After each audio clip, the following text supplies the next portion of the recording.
luar biasa sekali ya. Di dalam Islam misalnya contoh ada Ibnu Sina misalnya. Ibnu Sina ya walaupun orang-orang ini ya berbeda pendapat dengan Ibnu Sina, tapi ya paling tidak karya-karyanya sudah kita tahu. Ada juga misalnya penemu bedah pertama kali. Itu namanya sebentar aku jadi lupa. Ya nanti kalau ingat aku bilang. Jadi dia sudah menemukan teknik bedah. Bahkan sebenarnya di dalam abad berapa sih itu? Abad ke-10. Ke-10, oke. 10 atau 11. Nah, bahkan juga kimia. Itu juga orang-orang muslim. Alkemi apa? Alkimia itu dari Jabir Ibnu Hayyan. Jadi yang satu lagi Ibnu Qasim Al-Zahrawi. Dia menemukan tentang bedah. Dan kemudian dia merilis banyak sekali alat-alat bedah yang masih sampai sekarang dipakai. Itu sangat luar biasa. Al-Jazari, pakar mekanika, otomaton. Jadi dia buat banyak sekali piston, itu dia yang menemukan. Gerak maju mundur jadi memutar, dan gerak memutar jadi maju mundur, itu dia menemukan juga. Jadi segala macam itu geometri semua orang-orang muslim, dan yang sudah banyak dibahas ya angka 0. Nah ya, cipher itu 0. Itu dari bahasa Arab sifar. Artinya 0. Gitu kan ya. Al-Khawarizmi artinya dia nulis buku judulnya Al-Jabar wa Muqabalah. Ini penuh algoritma ya. Akhirnya orang-orang bilang Al-Jabar. Makanya kita dulu belajar Al-Jabar, tapi orang-orang barat mengoreksi. Dia bilang bukan Al-Jabar, itu bukunya. Orangnya namanya Al-Khawarizmi. Tapi karena mereka nggak bisa bilang Al-Khawarizmi, jadinya algoritma. Algoritma. Ya itu dari situ. Algoritma. Jadi banyak sekali kemudian orang-orang muslim yang menemukan banyak hal. Dan termasuk yang penting itu prinsip. Karena gini, yang perlu kita selalu ingat dalam diri kita adalah semua itu adalah hasil, bukan sebab daripada jadi gini, itu semua adalah hasil, sebabnya adalah Al-Quran. Jadi pemahaman yang benar tentang Al-Quran tentu saja. Nah maka semua yang kita lihat tadi itu adalah ketika mereka sudah punya semangat bahwasanya mereka di dunia itu punya tujuan, punya goals. Nah ketika itulah orang bisa bangkit.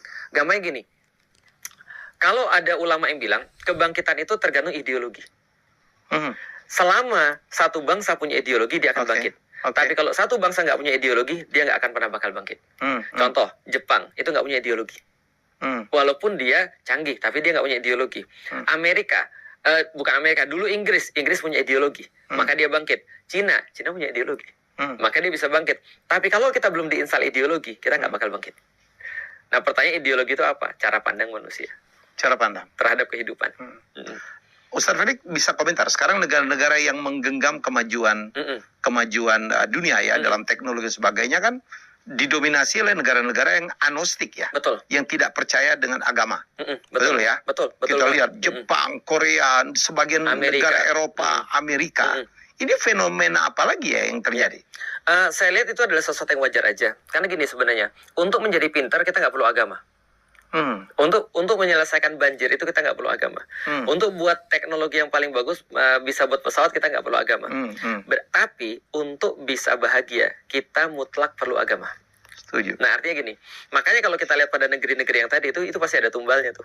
Contoh Jepang itu fertility rate-nya di bawah 1,7. Ya. Nggak nikah, menunda anak lahir. Betul. Ya. Kalaupun nikah, anaknya satu. Nikah sama bantal. Bantal sama boneka ya. Waifu, anime. Tahu juga sih. Artinya ini kan problematik nih. Amerika juga sama. Mereka dinobatkan the most dangerous place on earth ya. Jadi negeri yang paling banyak kejahatan di seluruh dunia. Makanya paling banyak superhero di sana. Karena mereka mengimpikan sebuah suasana ketika mereka dirampok ada superhero yang nolong. Tapi ternyata ya tidak menembakkan masalah hampir tiap hari. Benar, tidak menyelesaikan masalah-masalah mereka. Jadi artinya teknologi yang mereka dapat justru membuat mereka makin terpuruk. Misal, berapa banyak kita lihat di acara-acara Dr. Phil tuh orang-orang stres. Itu kan ya, ada cowok pengen jadi cewek, ada cewek mengidentifikasi dirinya sebagai apa? Sebagai sofa. Ada manusia mengidentifikasi dirinya itu sebagai hewan, jadi anjing. Ada manusia yang motong tangannya sendiri, kakinya sendiri, lututnya, bahkan motong kemudian kakinya karena dia merasa bahwa dia tidak sempurna. Jadi ada apa tuh kelainan? Ada orang merasa dia terlahir tidak sempurna. Jadi dia pikir harusnya tangannya bukan 5 jarinya, harusnya tangannya cuma 2 jarinya. Jadi dipotong 3-nya, matanya dirusak dan segala macam, dibuatin tanduk dan seterusnya. Ini kan orang-orang stres yang mereka tidak punya kehidupan. Makanya ketika orang-orang Amerika ini ngelihat kondisi yang terjadi di Palestina, mereka bilang, gila ya, kita dikelilingi dengan seluruh yang bersifat kemudahan. Kita teknologinya tinggi sekali, internet kita bagus dan segala macam. Tapi after all ini semua nggak nolong kita daripada mental illness. Sementara orang-orang di Gaza punya segala sesuatu yang bisa digolongkan untuk mereka jadi orang gila. Yet mereka tetap kemudian bisa sane, tetap kemudian terjaga otaknya. Di sinilah perlunya agama. Di sini perlunya agama. Makanya gini, sains itu tidak ada hubungannya dengan agama. Karena sains itu cuma menjawab pertanyaan what and how. Tapi agama itu menjawab pertanyaan why. Nah, maka kalau saya ada orang kemudian mereka setinggi-tingginya sains itu tidak ada hubungan dengan agama. Artinya bisa jadi orang-orang pintar sains itu tidak beragama, bisa jadi juga orang-orang beragama tidak pintar sains. Tapi kalau Islam diterapkan seperti dulu, orang-orang yang pintar sains itu biasanya orang-orang beragama. Contoh, Newton itu sangat agamis. Newton sangat agamis.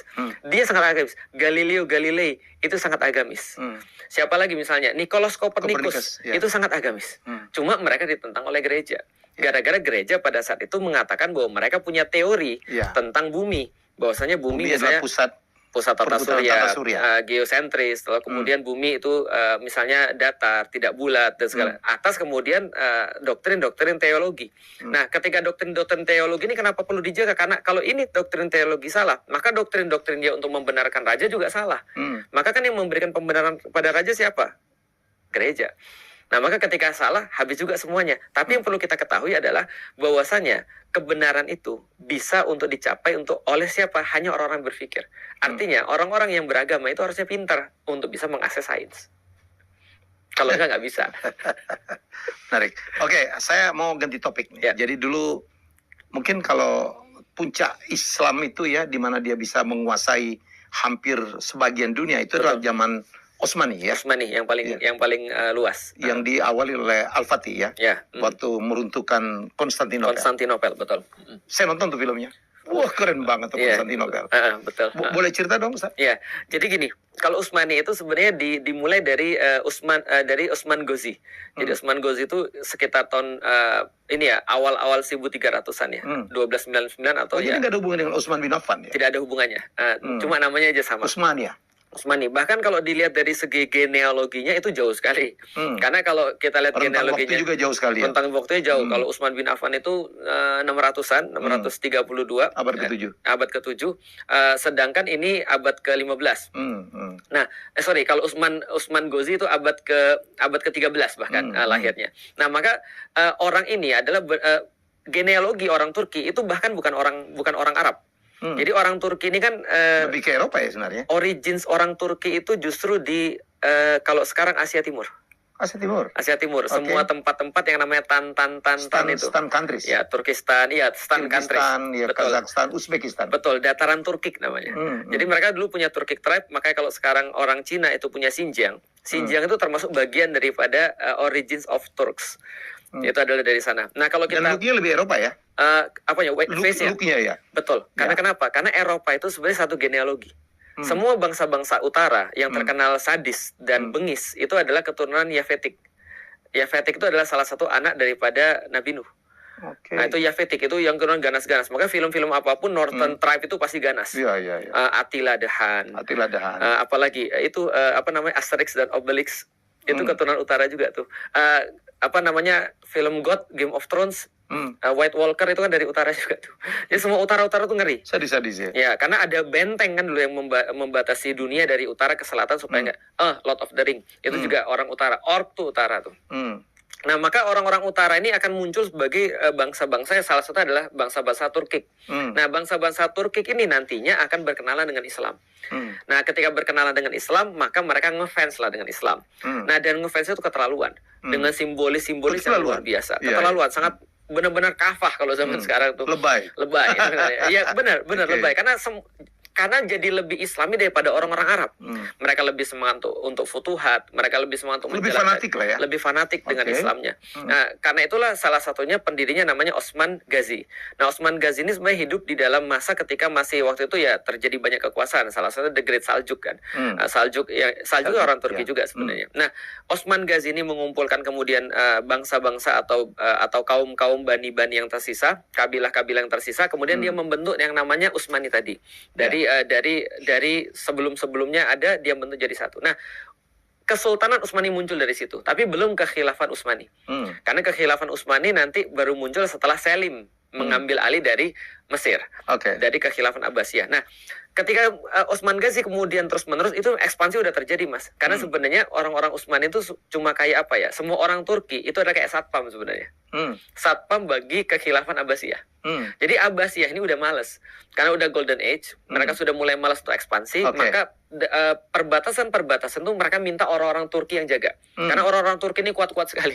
Nah, jadi mereka kuat-kuat sekali, memang bangsa perang, nggak pernah kalah, mereka disuruh jaga perbatasan. Pas jaga perbatasan, malah meluas. Dan secara de facto akhirnya kekuasaannya lebih besar daripada kekuasaan kekhilafan sendiri. Nah, termasuk zamannya Muhammad Al-Fatih. Nah, Muhammad Al-Fatih ini sendiri adalah orang yang sangat terobsesi. Karena kenapa? Osman Ghazi menariknya, Mas. Itu ketika dia masih muda, dia bilang gini, saya pernah mimpi ketika setelah selesai halqoh dengan Syekh Ad-Dabali, gurunya. Syekh Ad-Dabali adalah pilihan daripada bapaknya. Bapaknya kan menghalkohkan Osman Ghazi ini kepada Syekh Ad-Dabali. Nama bapaknya Ertugrul. Nah, setelah dia kemudian halkoh, dia tidur. Dia bilang, saya mimpi dalam tidur saya sedang halkoh sama Syekh Ad-Dabali. Nah, itu hebatnya Osman tuh.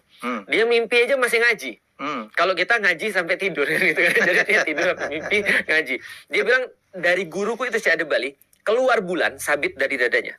Kemudian bulan sabit ini membesar sampai membentuk satu purnama, masuk ke dadaku. Setelah masuk ke dadaku, dari dadaku keluar pohon cenar namanya. Pohon cenar tuh kalau di Indonesia ya agak beringin lah. Tapi kalau di sana cenar tuh plane tree kalau di dalam bahasa Inggrisnya. Keluar pohon cenar besar sekali kayak maple gitu, Mas. Lalu kemudian aku melihat di antara pohon ini ranting-rantingnya memenuhi 4 gunung, Kaukasus, Atlas, Haemus, Taurus. Semua Eropa dan Asia. Lalu kemudian akar-akarnya memenuhi 4 sungai, Danub, Nil, Eufrat, sama Tigris. Oh iya? Iya, itu kata dia. Nah, lalu kemudian setelah aku melihat itu, aku melihat dari pohon-pohon itu, dari guratan-guratan barknya, kulit kayunya itu, muncullah minaret-minaret, menara-menara masjid, burung-burung kemudian berada di atasnya, orang-orang lalu lalang, banyak sekali orang-orang, semua sejahtera, azan berkumandang. Tiba-tiba dia bilang seluruh daun-daun cenar itu berubah menjadi pedang dan mengarah pada satu titik, Konstantinopel. Dan ketika itu semua pandangan itu dijadikan sebuah cincin, dipakaikan kepada tanganku. Ketika itu aku terbangun. Itu dikenal sebagai mimpinya Osman yang diceritakan pada semua anak-anaknya. Anaknya Orhan cerita lagi pada anaknya, namanya Murad. Murad cerita lagi pada Bayezid. Bayezid cerita lagi kepada Mehmed. Mehmed cerita lagi pada Murad II, bapaknya Muhammad Al-Fatih. Muhammad Al-Fatih juga diceritain kisah yang sama. Jadi dari awal 7 turunan ini udah ngincarnya Konstantinopel sebagai bagi mereka kizil elma, sebuah pencapaian besar yang harus mereka capai sebelum mati. Semuanya udah ngarahnya ke sana. Nah, dapatnya Muhammad Al-Fatih.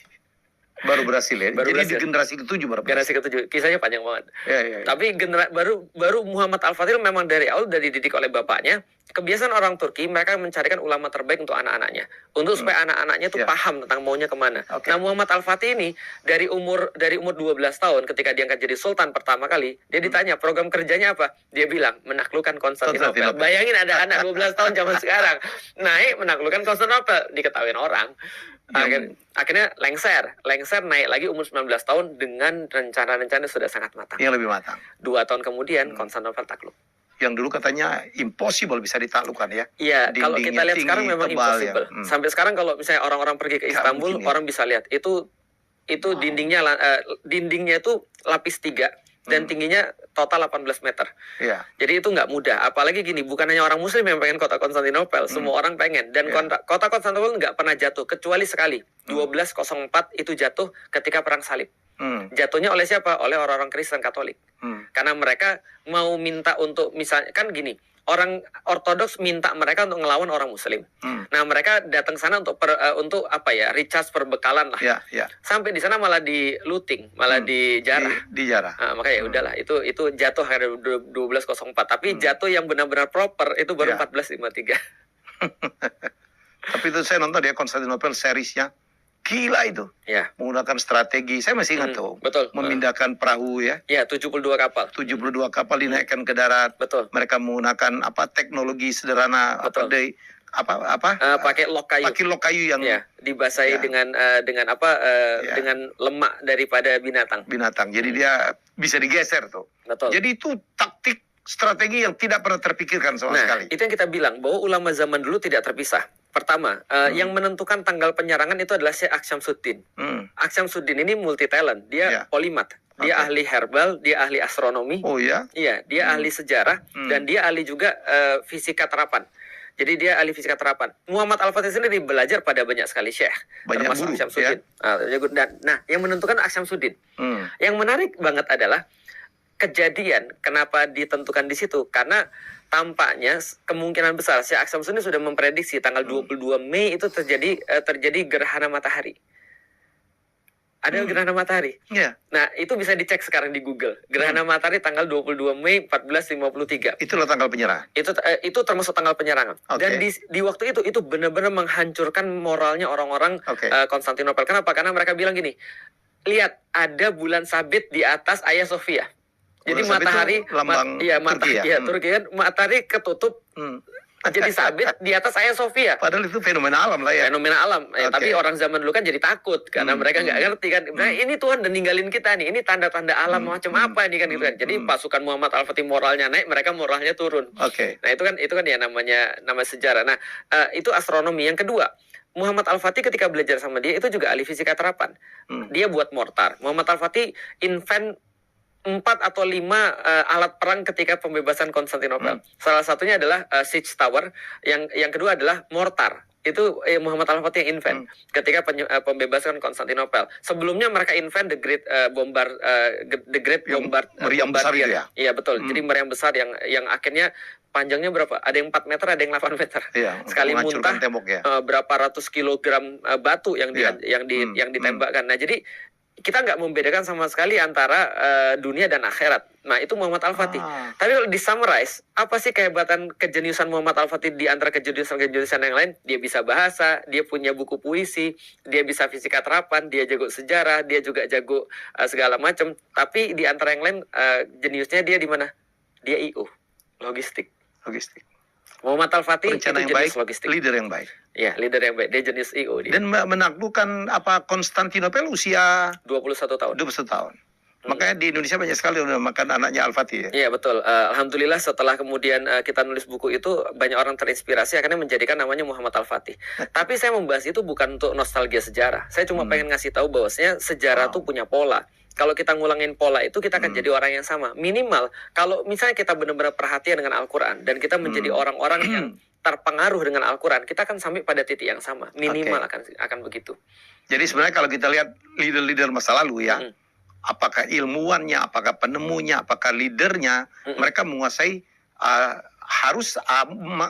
rata-rata menguasai ilmu agama ya, Al-Quran plus ditambah dengan ilmu-ilmu terapan lainnya. Jadi ini bukan sesuatu yang terpisah. Kalau Anda belajar Quran, yang ilmu dunia tidak perlu dipelajari. Begitu ya, Ustaz? Karena soalan why. Seorang Sun Tzu aja itu menjelaskan dalam kitab perangnya itu adalah andaikan ada 3 hal yang kita punya. Pertama adalah kita punya harapan. Yang kedua kita punya senjata. Yang ketiga kita punya makanan. Andaikan kita harus menyerahkan di antara 3 itu, kita harus serahkan adalah pertama kali adalah senjata. Karena orang makan bisa buat senjata sendiri. Kita nggak perlu senjata kalau kita sudah bisa makan. Jadi kasih aja senjatanya, kita akan bikin sendiri. Tapi kalau misalnya harus diserahkan lagi, harus kita hilang lagi, mendingan makanan. Kenapa? Orang harapan nggak perlu makan. Selama dia masih punya harapan. Punya hope ya. Tapi kalau lu punya senjata dan lu punya senjata dan lu punya makanan, lu nggak punya harapan, bunuh diri. Nah, ini kan, agama itu adalah tentang hope. Tentang motivasi, tentang why. Motivasi kan tentang why. Orang sekarang mereka punya segala macam. Mereka punya how, mereka punya what, semua abundance segala macam. Bahkan lebih kepada nggak terbatas orang punya, tapi mereka nggak punya why. Anak zaman sekarang kan gitu ya, mereka sudah dimanjakan dengan segala macam, mereka lupa why-nya ini untuk apa. Tapi kalau orang sudah punya why, dia akan cari what and how. Orang nggak punya why, ada what and how, nggak mau dia, karena dia nggak punya motivasi. Agama adalah why dan agama adalah hope. Kembali ke kehebatan Utsmani ya. Itu yang menguasai sampai mungkin separuh Eropa ya, Ustaz Felix? Sampai Wina. Sampai Wina. Dan Muhammad Al-Fatih sebelum meninggal itu menggerakkan pasukan ke Otranto. Otranto di Itali. Jadi kalau Itali itu kayak kaki, itu mata kakinya itu Otranto. Mata kakinya adalah Otrantonya itu. Nah, dia menggerakkan ke sana tapi meninggal duluan sebelum ke sana. Jadi artinya orang-orang Muslim itu sudah mencapai hampir seluruh Eropa. Nah, Spanyol, apalagi Spanyol pernah tapi sudah diambil lagi Reconquista. Akhirnya sampai Wina. Nah, jadi Austria itu adalah titik berhentinya Islam.